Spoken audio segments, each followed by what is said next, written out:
go to James Cole from Sky Sports News. Go ahead, James. Hi, Chris. So you've named your squad.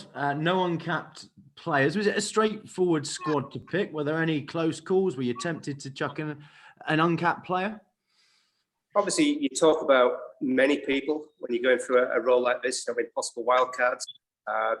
But to be fair, it was pretty straightforward. I think we've got a nice blend there between youth, experience. We've got, like you said, there's no uncapped players there, and they've all got experience behind them now.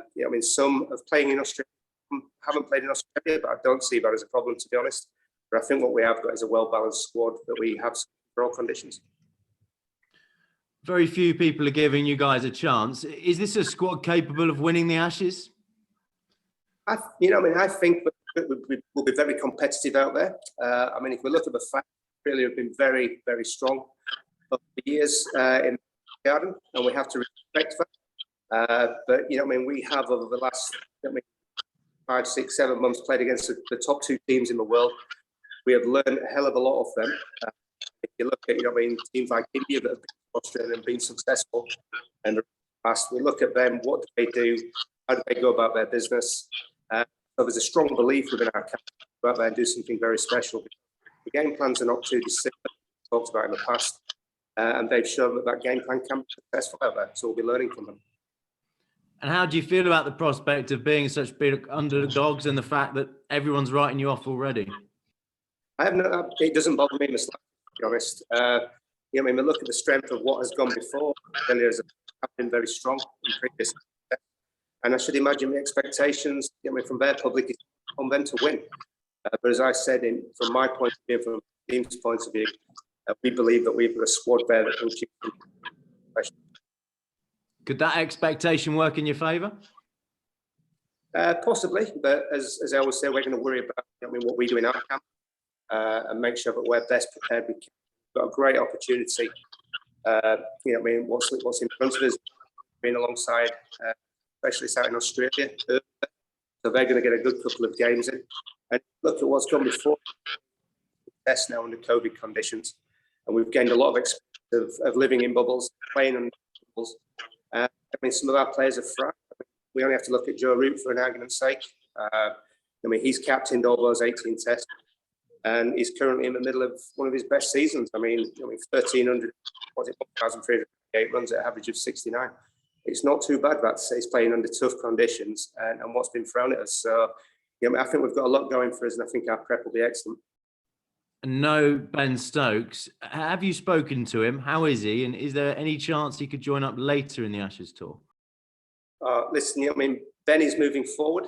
The communications I've had with him, he's definitely more upbeat. But what I will say is there'll be no pressure from me for him to rush back. And when he's ready, I've said, when you're ready, you call me and we'll make a plan from there. So obviously there's no pressure from my end, and we'll put no date on it. But it's a possibility? Listen, there's no pressure from me. I'm not going to tell him when he needs to be back. I'll be led by him. And obviously my first and foremost concern is his well-being. And when he does come back, to make sure he's in the right place. Okay, last couple from me. I just wonder how much of a disruption the uncertainty over the tour has been for your preparations. Has it hindered your preparations? Not really, to be honest. Like I said, we've had some tough tests coming into this. Playing against New Zealand and India, the 2 best teams in the world at the moment, has been great preparation for us. As I've just touched on, the preparation we're going to get in Australia is excellent. And, I have to say a massive thank you to Cricket Australia and to the Australian government for helping us get to the point where the series is, as it stands, is going ahead to get to this point. And, just to say how well done, Joe did it particularly in leading from the front with the players in the negotiations around this series. I thought he showed a lot of class. He showed a lot of empathy towards both, both sides of the argument, from, towards Cricket Australia and equally towards his players. And his players have got behind that and will follow him, and so will I and my staff. So, I think we've got to a good place here, and I'm looking forward to what should be a very competitive series in Australia. What did you make of some of the criticism of Joe Root and the players, Siri and both of them, saying they're hiding behind the COVID protocols, for example? Listen, everybody will have an opinion on this, and I respect that completely.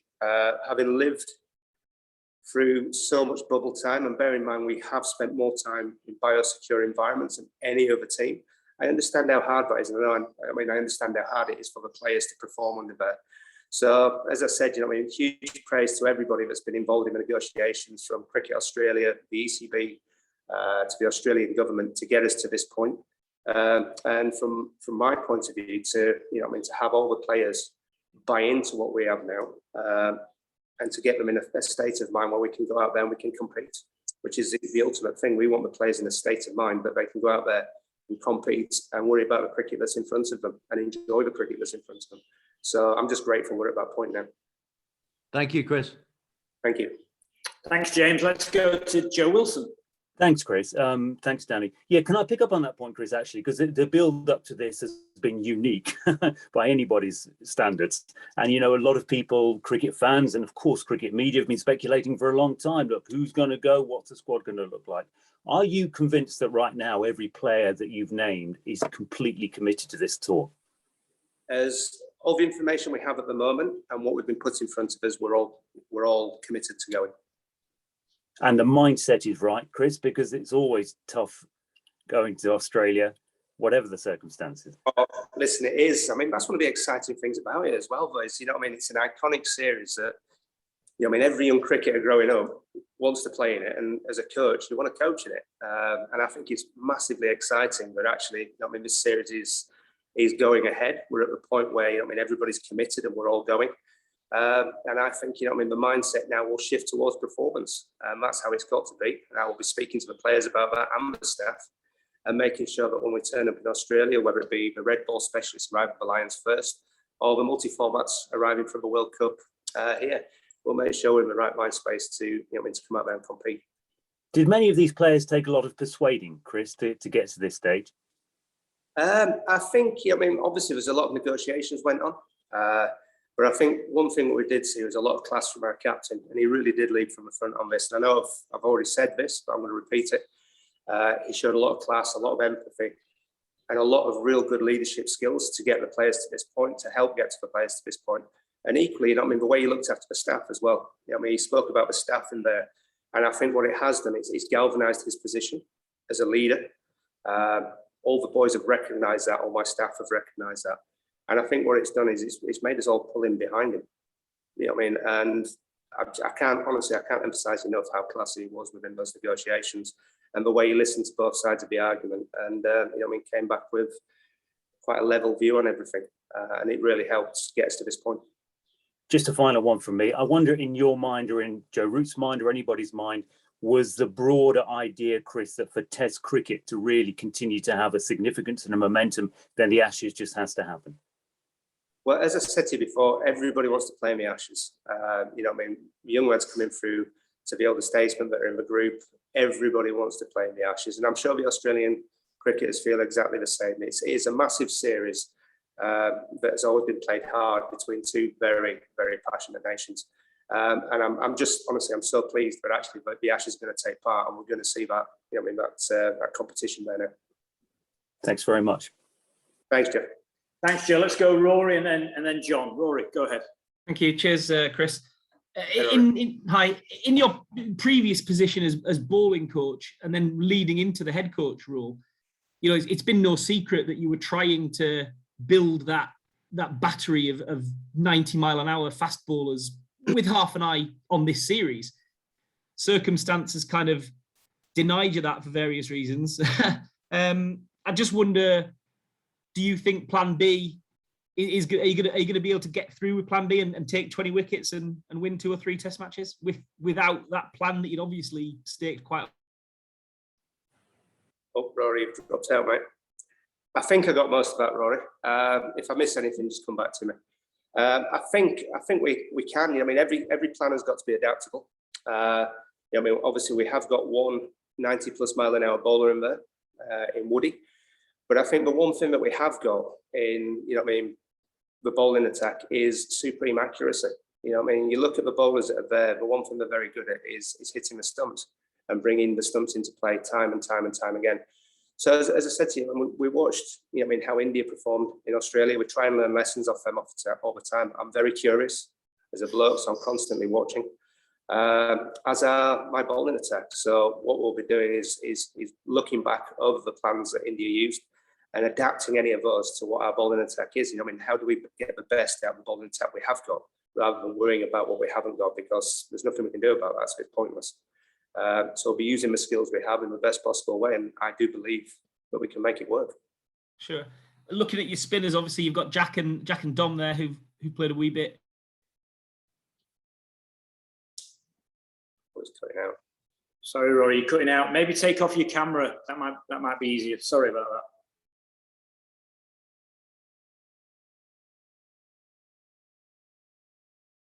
It's gone. Can you hear us? Okay. Yeah. Let's go to John then. John Etheridge, come in, John, and we'll go back to Rory. Okay, Chris, can we talk a bit about the top order batting, which obviously is going to be very important? Dom Sibley has been left out. Other players who were dropped during the summer, Crawley, Pope, are back in. Or can you just talk your thoughts on that and how the guys are going to go against Stark, Cummins, and Hazelwood? Yeah, well, I mean, listen, there's no hiding from the fact that Australia have got a high-class bowling attack. We know that. They have had for a while now. We've got to accept that and embrace it. They've been doing a lot of work behind the scenes for a long time now about how we're going to combat that. So, the preparation we're getting moving into that will give them the best chance of succeeding. We saw Ollie come back strong in the last test match he played and made a lovely 80 there. So we know he's a good player and we know what he's capable of. Obviously, we've got Haas, who's forced his way back in at the top of the order. Joe, whose stats speak for himself, we know he's class. But the rest of them, there's no hiding from it. We have to score runs. So at some point, we do need people to put their hands up. There's no point hiding away from that fact. We do, and it's something that we're going to work very hard on and give the guys all the confidence we can give them to make sure that they perform out there. But I can promise you this, they are working very hard to make sure that they are successful out there. Sibley got a future? I mean, he's obviously lost his contract as well. His situation. Yeah, I mean, I would say, as I've said to him, I'll repeat the same to you, is that, this is not the end of the road for him. He has to go score some runs with Warwickshire and force his way back in. I will always be keeping an eye on him, and my phone is always on to him. The door is definitely not closed. He's just going to force his way back in. Well, obviously, with Stokes missing, Livingstone seems a similar sort of character. Were you not tempted to pick him? I mean, he offers a bit, obviously, plenty with the bat and the ball and in the field, and through his sort of those forceful personality. Yeah, Livingstone was talked about. He was definitely talked about.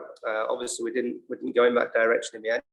But the great thing is that Livy now is throwing his hat in the ring and making us look up and watch him.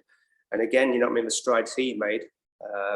The last year, especially in white ball cricket, he's putting his hat in the ring, which is fantastic from my point of view. Down the line, it's going to give us more options. Thank you. Okay, let's go back to Rory, then we'll go to Ali. Rory, you there? I am sorry, I disappeared on you. I was going to say you've talked about having an experienced team, and obviously there's no uncapped players here. I just wonder, looking at Australia, having played so little Test cricket in the last year or since the pandemic, just 4 tests in that period. Do you feel like actually, although you've lost a few games along the way, that you're pretty battle hardened compared to how they might rock up? Yeah, that is, what I've sort of briefly touched on that earlier. I think, we are battle hardened. We've had sort of some success along the way. We've proved that we can compete with India. But I think the important thing for me is that our players have seen what the best in the world look like.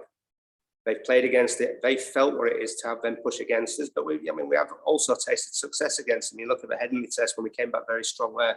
We've shown that we have got the skills within the ranks to take 20 wickets and push for best. So I see that as a real positive and a real galvanizer to the group to be able to handle pressure now. They're getting to see it more and more and more, which is great. From an Australian point of view, obviously, I should imagine, and obviously I don't really want to speak for Justin or, the captain. But, 4 games, I'm sure they'd like more than that. But unfortunately, conditions at times just don't allow that. So, we have to respect that. But like I said, our prep, I would say, certainly with having the Lions out there and 2 games against ourselves, You know, I mean, we've got two very good sides there going up against each other, which should be real tough cricket in itself, because you've got the guys that obviously want to compete in the Ashes and want to do well, to the guys that actually want to be in the Ashes. So we can really set out to be two very, very good games there. So, you know, I mean, I don't really want to concern myself too much with the Australian prep. It's not my business, and respectfully, I'll stay out of that one. But what I am concerned about is how good ours will be. And I think we've given ourselves the best chance. Nice one, thank you. Okay, let's go Ali Martin, Dean Wilson, and then Lawrence. Hi, Chris. I'm just wondering, on a practical level, is it possible for Ben Stokes to join the squad at a later date? And is a spot sort of there available for him? If so, I'm talking quarantine, etc. Yeah, listen, Ali, I'm sorry, but I'm going to go back to my old answer. I'm seriously not going to put any pressure on Ben whatsoever to come back. When Ben is ready, he'll give me a call. And then we'll cross that bridge when we come to it and make plans where necessary. But first and foremost, you know, I mean, my first intent is to make sure that he's okay from a well-being point of view. And when he's back, you know, he's back to perform. And just in terms of the rest of the squad, I mean, we obviously had a not similar, but he wasn't on the last Ashes tour, and perhaps players were thinking about that time when he might come back, etc. How important is it that the players just focus on the group that's there and not worry about whether someone's going to come back and etc.? Absolutely. You know, I mean, I think it is. It's all about the players, the group, and how they work together. And I think that's the important thing there. You know, I mean, we have got some very, very good players out there, you know, I mean, who are match winners in their own right. So I think we've got to encourage that. And it is all about the group that is there. And that's all we've got to worry about. Thank you. Okay, let's go to Dean and then Lawrence Booth to finish. Yeah, hi, Spoons. Just wondered, do you get a sense? I mean, Australia haven't played a huge amount of cricket, obviously, but the last Test series they played, they did lose. Do you get a sense that there's a bit of pressure building on their side, and that actually you've got an opportunity just to kind of ramp that up? There's been a lot of issues amongst their camp and questions about their coach. Is that something that you can try and play on and stir up a little bit?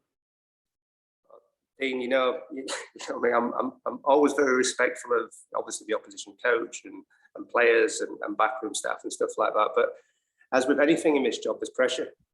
I mean, there's pressure on me to other teams perform, and there's pressure, you know, I mean, on the Australian management for, you know, I mean, for the team to perform as well. You know, I mean, as I said, you know, I mean, they're a very proud nation. They like to fight hard in the Ashes, and I'm sure they're wanting to put right what happened in the India series. Like I said, we've played against India a lot. We've learned a lot from them, but they have also shown us what is possible in Australia, which obviously, I mean, we'll be looking at and learning from. But as I said, you know, you've got two groups of people that will be playing hard, and two captains that will want to be leading from the front. So for me, it's, you know, I mean, we've got to worry about what we're doing, and respectfully leave what they're worrying about to them, and that's what we'll do. And I know it's a completely different format, but obviously the T20, you know, is a form of cricket coming up for both sides, and I guess, you know, confidence kind of can feel from one to the other. Are you hoping that you might just be able to get a nudge ahead in this tournament, if possible? Absolutely. I mean, confidence, I mean, does flow, doesn't it? I mean, whether in whichever format of the game, if you're doing well, then you carry that confidence with you as a bloke.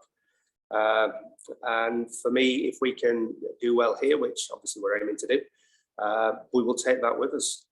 Obviously, we have then the transition period between arriving in Australia and sort of joining with a group that's already out there. We've got to make sure that transition is good and well managed. But yeah, if we do well in the World Cup, we can take that confidence with us, which will be superb. Thanks. Okay, let's finish with Lawrence. Hi, Chris. Just wondered, given England's sort of traditional struggles of taking 20 wickets in Australia, how tempted you were by a wicket-taking leggy like Matt Parkinson? Yeah, again, you know, I mean, Parky was talked about a lot, but we went for the two that we have to, because obviously, you look at Leach, one of his super strengths is how accurate it is. And again, we've obviously been watching how the Indians prepared and played in Australia, so we want accurate bowlers. That's one of his super strengths. So obviously, we went that way. But Parky, you know, he is an interesting option. And, you know, I mean, he is a wicket taker and he's something a little bit different. So, you know, I mean, his name was in the mix, but unfortunately he didn't get the nod on this occasion. And presumably, without wanting to sort of second guess, he'll probably be in the Lions squad, so he might be around anyway if needed. Yeah, potentially. Right. Obviously, the Lions squad will be announced in due course. So. Yeah. Cool. Any more questions? I think we're done then. Thanks very much, everyone, for joining us. And for those that are coming out to the UAE, we look forward to seeing you soon. Cheers. Thank you very much, guys. Have a great day. Thanks, Danny. Cheers. Cheers. Bye. Thanks, Bruce.